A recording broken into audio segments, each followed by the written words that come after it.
It was by pure happenstance, pure happenstance. I had returned to the area to assist my mom with caring for my dad who had fallen ill, Eugene Perdue Sr. And at that point in time, I'd been the child that had gone all over the country and never come back home to live. And it turned out that, he was severely ill. And I thought, what do we know about Dad's history? What do we know about Dad's history? And so therein began a search to try and figure out things that he did in his childhood, where he graduated from high school, a little bit more about his high school career and so forth and so on. And it turned out that, we always knew that Dad had been valedictorian of his class. We always knew that he grew up dirt poor, and he actually would walk the railroad tracks to keep from having to walk with the kids on the walk to school because he was so poor and clothes were just so shabby and so forth and so on. But it turned out that when he graduated at 11th grade that he was valedictorian of his class, and everybody was real proud of him. Several families then helped him, both out of the white and black community, helped him to secure a position in college at Tuskegee Institute. And off to Tuskegee, he was set for that summer, working real hard and that sort of thing. Unfortunately, the summer that he was to go to school, there was a fire at their house, and the house burned down, and all of the monies that had been raised, clothes bought by my grandmother, was lost, and everything just seemed just out of kilter. And then very soon after that, the family that my grandmother worked for stepped forward, and they provided the balance of what my dad needed to go to college. And he spent 4 years there at Tuskegee.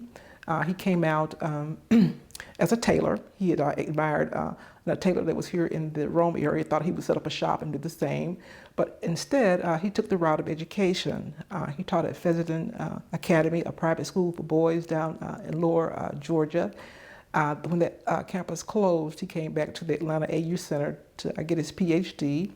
And during that course of the period, the same family that had helped him to secure his degree from Tuskegee heard of a position over, in Cave Spring, which was the principalship of the Fairview School, which they were in dire need of a principal. I think something had happened during the course of the year, and the principal then had gotten ill. So Dad at that point in time was able to marry because he had a full-time job, married my mom, they moved to Rome, and a year later, here I popped up. Sometimes my heart almost breaks about when I think about and hear about the circumstances in which he grew up in. His brothers didn't get a chance to go to school. He was the only one that was able to go to school. Others had to work. But look where we are now. Look where we are now. So families and things change, and it takes people to help make that change. And the fact that the wealthiest family in town that my grandmother worked for saw the need, and she helped him, through his situation. And for that, I'm eternally grateful. And I know all those folks too. I found some of them down on Sea Island, and it turned out that she was a descendant of the Berry family, Martha Berry's family. I visited with them, and we all cried.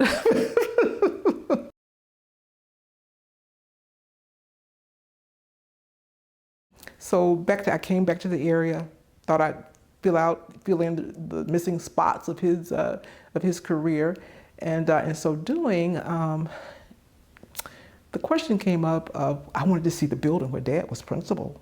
I mean, afterwards, I didn't say this, afterwards, he had been also the principal and of a Georgia School for the Deaf, but I wanted to see where in the world he had been during his earlier years. And in the course of that, one of the alumni told me that the school is still there, and I thought, the school is still there from the 1950s? And it turned out that Nick Chubb, the famous football player from Cave Spring, his great-granddad had purchased the 4-acre Fairview property and had used it for residential properties for people to rent out after the school was bought. But Dad, when I started to research that, I found out, and some of the alumni told me that the school building was still there. And we one day got some hatchets and some things of that sort and hacked the trail up the side of the mountain and found what was left of the Fairview School. And it was so amazing because the whole Cave Spring community, even though the school was only a half-mile away, didn't know about it. And unique to Cave Spring, this was something of history, something historical that needed to be told. And I got behind the bandwagon, and people started jumping in the wagon with me, and friends started pointing me in the right direction. We got to one of the state agencies, and there was a lady who was looking for all of the Rosenwald schools, because at that point in time, the National Trust had put out a search for all of the Rosenwald schools. And she said, well, I knew there was a school in Cave Spring. And she said, well, what school did you find? And it turned out that the very school that we had found was the very school she had been looking for. So therein the door opened, and ever since then, we just took the big initiative to restore the campus. We found a great architect through the Georgia Trust. Joe Smith has been an excellent architect, leading us through this 14-year trek to have achieved so many things that lead to a great restoration project. He completed our preservation plan. He's rounded up the particular contractors to come in and actually do the work for us. Through his efforts, we've gotten certain different grants with the help of the Georgia Trust and Mark McDonald at the Georgia Trust. We formed a great relationship, and so they've supported us in all ways possible. We get frequent articles inside their weekly newsletters, and so it's just been a great experience. And so just one thing has led to another. We're at the point now with a finished first grade school building.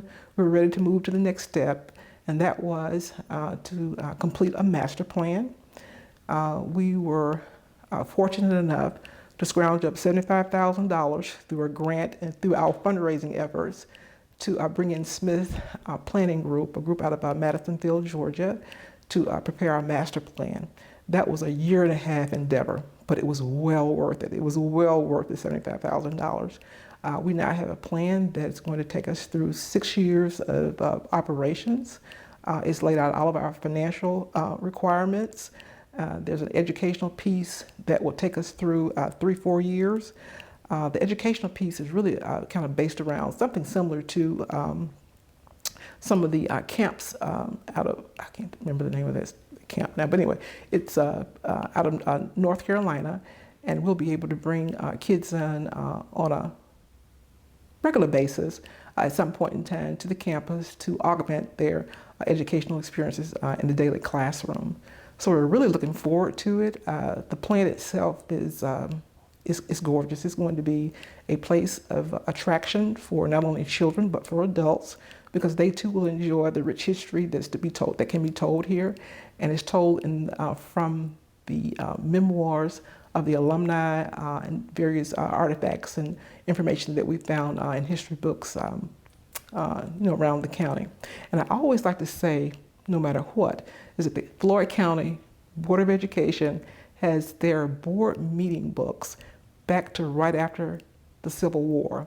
And you might know from that was a wealth of information. It was a wealth of information. From that information, we were able to tie in the teachers who had worked here, the janitors who had worked here, the change and turnover in principals, what the ethics were, things surrounding the educational programming for the system at that point in time. It was just a really great resource of what was going on here in the area. And we were most pleased that Floyd County had the presence of mind, I guess you might say, that when they heard about the Rosenwald initiative that was being put out by the National Trust, that they took advantage of that and contacted the right people at the state level to have a school built here in Cave Spring for the African American children. And it was out of that effort that during the Great Depression in the late 1930s and early 40s, they closed the surrounding schools in the area, and Cave Spring was chosen to be the consolidated school for African American children in this part of the county.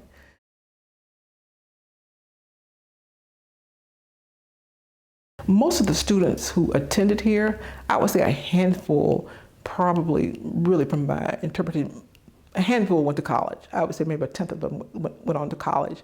Others, graduated. Most of them were the oldest in their homes, and so they took jobs. But what they did do is they continued to understand the importance of getting an education. It was something that they had wanted, and they made sure that their children and descendants had the same opportunity. And so what we have found is that through the oral histories and them just talking and just having a laughing, great time of things that happened here, their children have gone on to become doctors, lawyers, teachers, architects, pilots, just a whole host of areas of disciplines that they've taken a route through to improve their families. And it's made for a better situation for their families. It's made their parents very proud of them, and they seem to not carry a whole lot of anger about the uncivil things that kind of occurred during that period of time. But I have to say, Cave Spring was a little bit different. There were some instances of where there was some angst, I guess you might say, but overall, the city of Cave Spring has accepted, and our community, the African American community, they've helped out as much as they can, and even through this project, they continue to support us.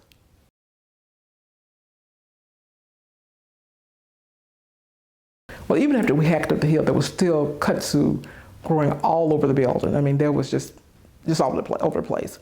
Fortunately, some of the guys, some of the alumni from one of the communities had the tools and so forth to remove most of the kudzu off the outside of the building. But I will tell you, the picture of the building all covered in kudzu, that picture has been seen all around the state of Georgia, and people love that picture. It's very, very, very compelling, and it tells the whole story. But once the alumni came in and removed most of the kudzu off the building, that sort of thing, it became very apparent that we were at an uphill battle, simply because some of the flooring had fallen out of most of the building. The backside of the building was actually laying flat on the ground. The whole building had just been neglected, like I say, for at least 40, 50 years. And thank goodness, like I say, our community was great. The Rome, when I say not just Cave Spring, but the Rome community as well, has embraced the project and shared lots of information. In this particular case, they shared with us that there was an organization called the Georgia Trust. And we went through the Georgia Trust to be nominated as a place in peril. And with that, things opened up in terms of us being known around the state, being given much coverage in their newsletters. Mark Donald, the president and CEO of the area, has been just magnificent to us. He scheduled a cleanup day, invited people from around the state. The Rome community came together and put together 6 or 7 dumpsters that particular day. And so there were at least 50 to 100 people that revolved in and out one weekend to remove the remaining kudzu from the building and from the ground so that you at least could walk up to the campus. The Rosenwald story. I had never heard of that story before myself. It was not until I started research that I realized that there had been a campaign some time ago, actually back in the early 1900s, by Booker T. Washington, to improve the atmosphere and the buildings of which he was turning out teachers to attend and to train kids. He recognized the importance of education, but how could you receive an adequate education in such dire circumstances? And so recognizing that, he decided that he would reach out to some of the more wealthier people around the country, well-known entrepreneurs, to help them to do something about these critical situations around the South. And in so doing, he ran into Julius Rosenwald. Julius Rosenwald at that point in time was the CEO and president of Sears and Roebuck. He was a little hesitant at first, but wives always know how to change their minds. And so his wife encouraged him to become a part of that initiative. He went to Tuskegee, fell in love with the choir that sang for him beautifully that day that he was on campus, and he became a part of the board and decided that he would help to do something. And he was determined that it shouldn't be just a handout, that it should be an involvement of not just the monies that he and Sears and Roebuck could commit to the project, but also should include the African American community as well. And so he agreed that Sears and Roebuck would put in so much money, like I think it was a third of the monies, but the community and the black community as well had to participate as well. And for the black community, it primarily was a position of giving what they could give monetarily wise, as well as the labor that they could provide to offset some of the expenditures. So it was a beautiful effort. Somehow the city of Rome found out about this initiative, and they put in an application, and we were awarded, and here we are today. There were roughly 5,000 schools built around the South in the 14 southern states. About somewhere around 250 were built here built in Georgia, and of that, I understand there are roughly around 50 that are still standing. All of those 50 are not completed yet in terms of being restored again, but we're lucky to be one of the 20-some that are now in the process of trying to be restored to a place for children again.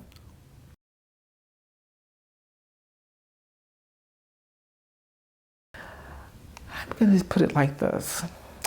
When we first started the project, I knew nothing about historic preservation, didn't even know the word preservation, knew nothing about places in peril or the National Register or anything of that sort. So the first 1 or 2 years, I had to do quite a bit of research to kind of put my feet on solid ground. And I think the most touching piece that I read was a piece that was actually written by, and I don't recall the name now, but was written by the executive director of the National Trust, and it was called Why Old Places Matter. And that always intrigued me, and so I've read some portions of it, and it's a very interesting story on how different aspects of our society is built on the substance and issues and lifestyle of previous generations. And it's through those generations, as you build on those generations, you learn and you know more and you move forward more.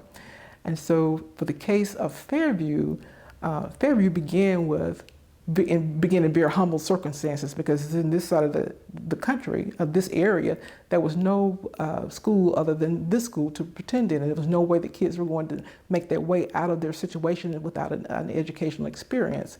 And here at Fairview, it was not just the educational experience, but it was also the humanitarian piece of it that was very important to the teachers, that they understand the value of having an education, that they understood the value of being able to cooperate and to work with people of every race, creed, and age group, and that sort of thing. So with that being said, this place tells of a point in time that will never be experienced again. And the only way for it to have meaning and to move not just African American children now, but as well as other children of other races, it's just really important that they understand from whence we came. And it's through that we continue forward as a nation.